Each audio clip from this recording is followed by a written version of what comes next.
इस वक्त बड़ी जानकारी, ईरान में नया सुप्रीम लीडर चुनने को लेकर एक बड़ा टकराव सामने आया, जहां मुस्तफा खामेनेई के नाम पर असेंबली ऑफ एक्सपर्ट्स दो हिस्सों में बंट गई। जानकारी के मुताबिक असेंबली के 8 सदस्यों का आरोप है कि IRGC मुस्तफा खामेनेई को सुप्रीम लीडर बनाने के लिए दबाव डाल रही है, तो वहीं विरोधी सदस्यों का कहना है कि मुस्तफा के नाम पर सभी नेता एक मत नहीं है और ये पूरी प्रक्रिया थोपे गए उत्तराधिकारी जैसी दिखाई दे रही है। मामला लगातार बढ़ता ही जा रहा है। बता दें कि अली खामेनेई की मौत के बाद उनके बेटे मुस्तफा खामेनेई को सुप्रीम लीडर मानने के लिए एक मत नहीं हो पा रही है यह असेंबली, और ऐसे में ये बड़ी जानकारी सामने आ रही जहां ईरान में नया सुप्रीम लीडर चुनने को लेकर एक बड़ा टकराव सामने आ गया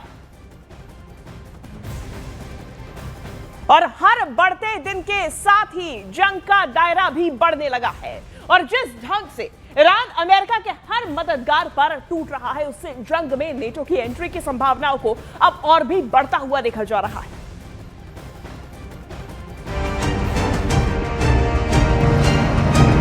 तेहरान से इस्फहान तक ताबड़तोड़ बरसते बमों को ईरान झेलता जा रहा है। हर हमले का ईरान जोरदार पलटवार करके जवाब भी दे रहा है। अमेरिका जितना ईरान को मार रहा है, उतनी ही ताकत से ईरान ट्रंप को मदद पहुंचा रहे देशों को पीट रहा है।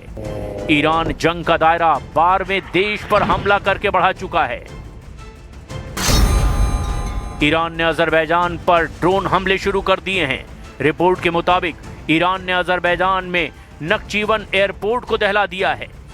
नक्चीवन इंटरनेशनल एयरपोर्ट की टर्मिनल बिल्डिंग में ड्रोन धमाकों की तस्वीर भी सामने आई है और ये बेहद खौफनाक है।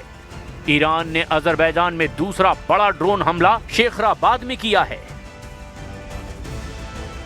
अजरबैजान, साइप्रस और तुर्की जैसे नेटो मेंबर अब हमलों के बाद युद्ध में नेटो फोर्स की एंट्री तय मानी जा रही है।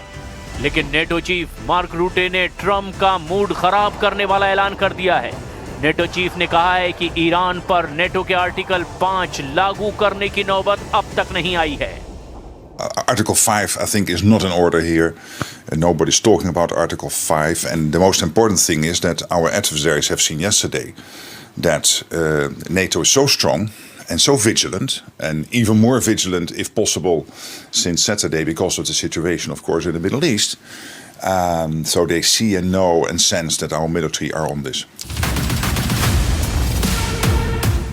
ईरान ने सऊदी अरब हो या फिर इजराइल, कतर हो या फिर बहरीन, ओमान हो या फिर UAE, सबको बराबर की डोज दी है। सबसे ज्यादा अगर कोई ईरान की मार से तड़प रहा है तो वो इजराइल है। वॉर जोन में मौजूद news 18 India reporter Rifat Abdullah Israel में फैले ईरान के टेरर को साक्षात देख रहे हैं।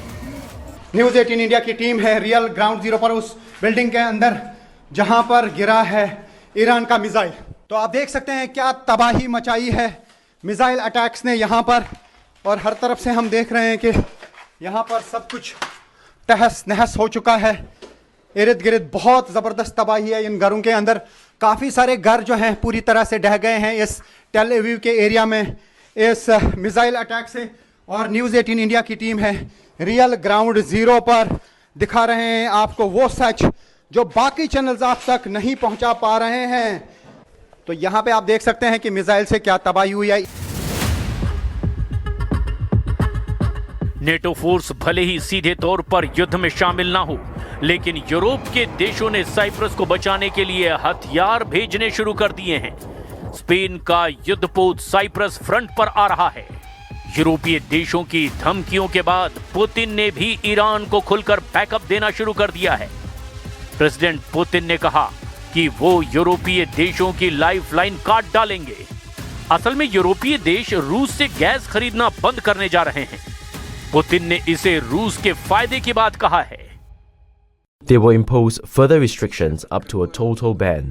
At the same time, other markets are opening up, and perhaps it would be more profitable for us to stop supplying the European market. Putin ने यूरोपीय देशों को सबक सिखाना है। ईरान से अमेरिका इजराइल का युद्ध पुतिन को सॉलिड ग्राउंड दे चुका है। पुतिन किसी भी वक्त यूरोप पर टूट पड़ेंगे। अगर यूरोप का फ्रंट एक्टिव हो गया तो यकीन जानिए ट्रंप बेहाल हो जाएंगे। उन्हें इजराइल और यूरोप में किसी एक को बचाने का ऑप्शन बचेगा। ईरान तो ट्रंप को कोई ऑप्शन देने के लिए तैयार नहीं, इसीलिए वो जल्द से जल्द खाड़ी में बादशाहत कायम करने में जुटा हुआ है।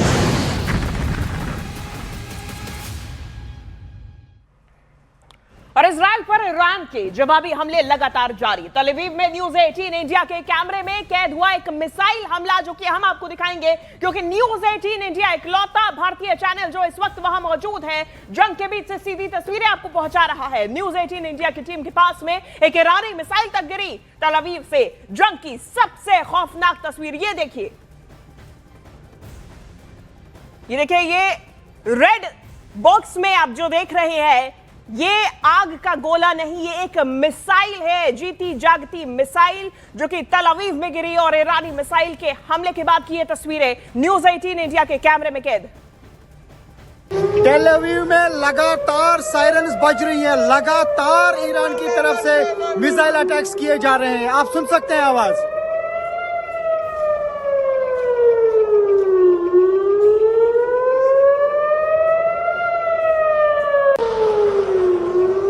तो आप सुन सकते हैं आवाज, सायरन्स बज रही हैं और लोग जो हैं यहां से भाग रहे हैं, जा रहे हैं। ये देख सकते हैं किस तरीके से ये गाड़ी जो है सड़क पर ही पार्क करते हैं और शेल्टर की तरफ जाते हैं।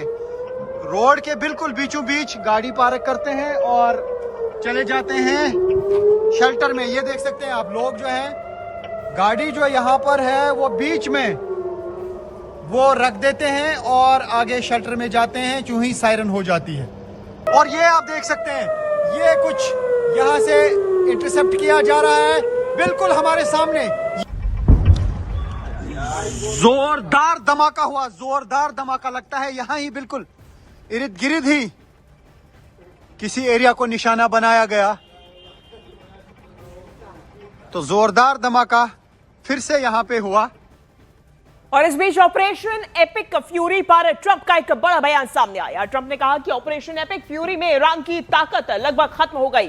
ट्रंप ने दावा किया कि दुश्मन के ठिकानों पर कार्रवाई जारी है, दुश्मन की एयरफोर्स और एयर डिफेंस लगभग तबाह की गई। ट्रंप ने IRGC सेना से हथियार डालने की अपील तक की। बता दें कि एपिक फ्यूरी ऑपरेशन अमेरिका की तरफ से चलाया जा रहा और इसमें ट्रंप का बड़ा बयान सामने आया, जहां उन्होंने कहा कि अब ऑपरेशन एपिक फ्यूरी में ईरान की ताकत लगभग खत्म हो गई, दुश्मन के ठिकानों पर कार्रवाई जारी है, दुश्मन की एयरफोर्स और एयर डिफेंस लगभग तबाह हो गई। ट्रंप ने IRGC और सेना से हथियार डालने की अपील तक की।